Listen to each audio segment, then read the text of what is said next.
Hoy vamos a adentrarnos en una de las leyendas urbanas más escalofriantes de Colombia, una historia que mezcla crimen, poder y lo paranormal. Prepárense porque vamos a desentrañar el oscuro secreto del monstruo de los Mangones de Cali. Todo comienza en la década de los 70 en Cali, una ciudad que por un lado vibraba con la salsa y la alegría, pero que por otro escondía un terror silencioso. Empezaron a desaparecer niños, especialmente en los barrios más humildes. La gente hablaba en susurros de una figura siniestra que se los llevaba. Un hombre que acechaba cerca de los cañaduzales, esos enormes campos de caña de azúcar que rodean la ciudad. La leyenda popular lo describía como un ser deforme, casi inhumano, con una fuerza descomunal. Se decía que vivía oculto entre los mangones, los densos bosques de mango, y que salía por las noches a cazar. Los niños, atraídos por la promesa de dulces o simplemente jugando cerca de sus casas, desaparecían sin dejar rastro. El pánico se apoderó de Cali. Los padres prohibían a sus hijos salir a jugar, y el miedo se sentía en cada esquina. La historia se volvió tan real, tan tangible, que la policía tuvo que intervenir.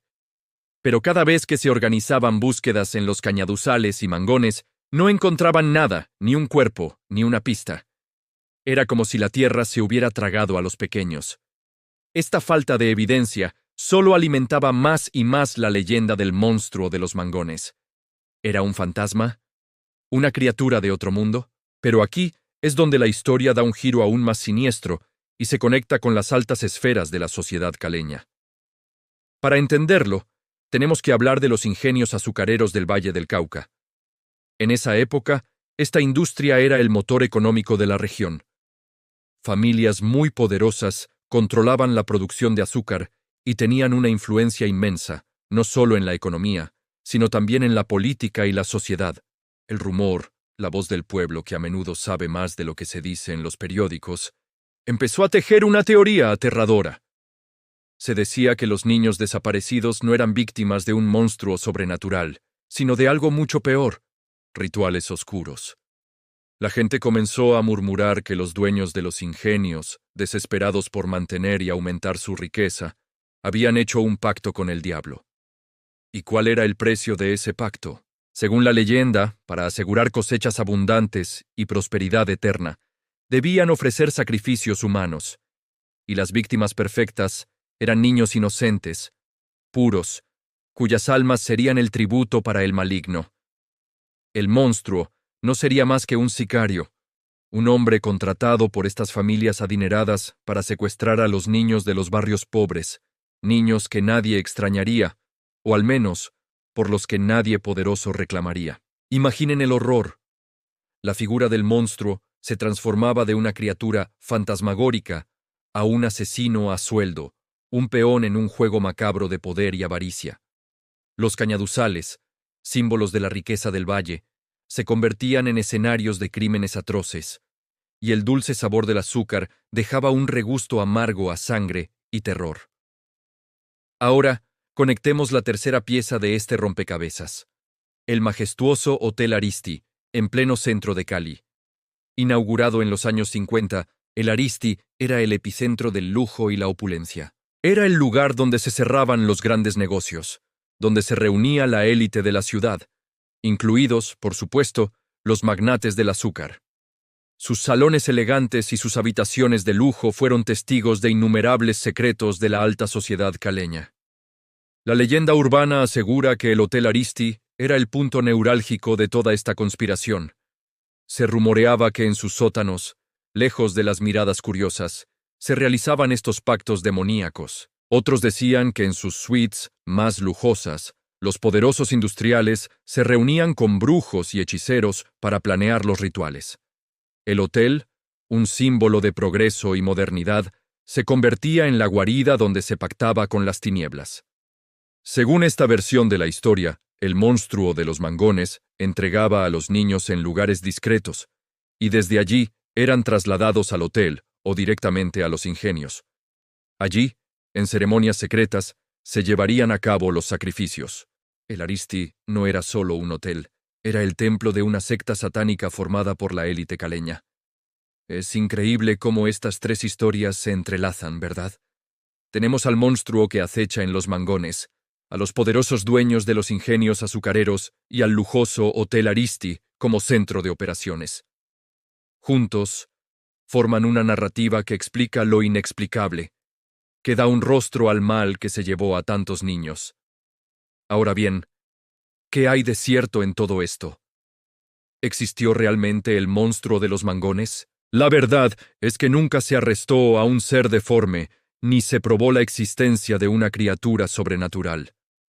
Lo que sí es real, y tristemente documentado, es que durante esos años Cali vivió una ola de crímenes terribles contra menores. La figura del monstruo de los mangones probablemente fue la personificación popular de un asesino en serie muy real, Daniel Camargo Barbosa. Este criminal ecuatoriano operó en Colombia en los años 70 y 80. Su modus operandi coincidía espeluznantemente con la leyenda.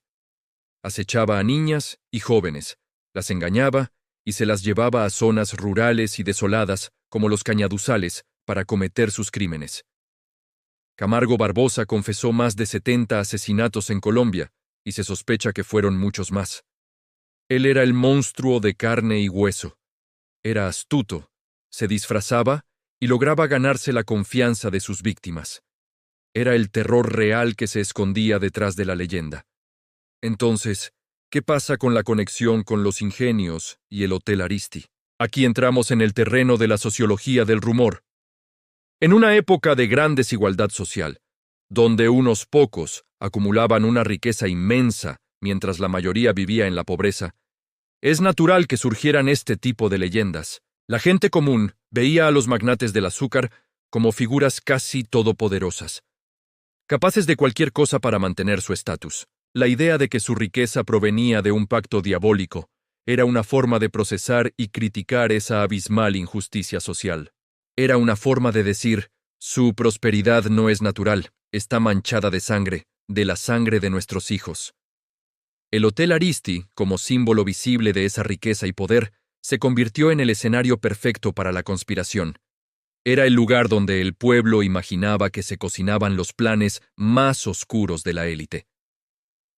La leyenda del monstruo de los mangones, en este sentido, es mucho más que una simple historia de terror. Es una crónica social, un reflejo de las tensiones, los miedos y las injusticias de una época. Combina un terror real, el de un asesino en serie, con un terror social, el del poder desmedido y la desigualdad.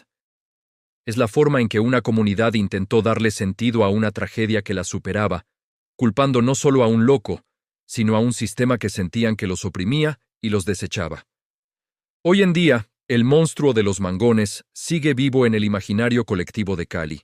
Es una advertencia, un recordatorio de que los verdaderos monstruos a menudo no son criaturas de la noche, sino seres humanos movidos por la avaricia, la crueldad o la locura. La historia se sigue contando de abuelos a nietos, mutando y cambiando con cada narrador, pero manteniendo siempre su esencia escalofriante. Y así, los cañaduzales del Valle del Cauca, que se mecen con la brisa, todavía parecen susurrar los secretos de aquellos niños perdidos y del monstruo, ya sea real o imaginario, que se los llevó. ¿Qué opinan ustedes? ¿Creen que fue solo un asesino en serie o que había algo más oscuro detrás de todo? Déjenme sus teorías en los comentarios, me encantaría leerlas. Si les gustó este viaje a los misterios de Colombia, no olviden darle like, suscribirse y activar la campanita para no perderse ninguna de nuestras historias. Gracias por acompañarme una vez más. Hasta la próxima, familia.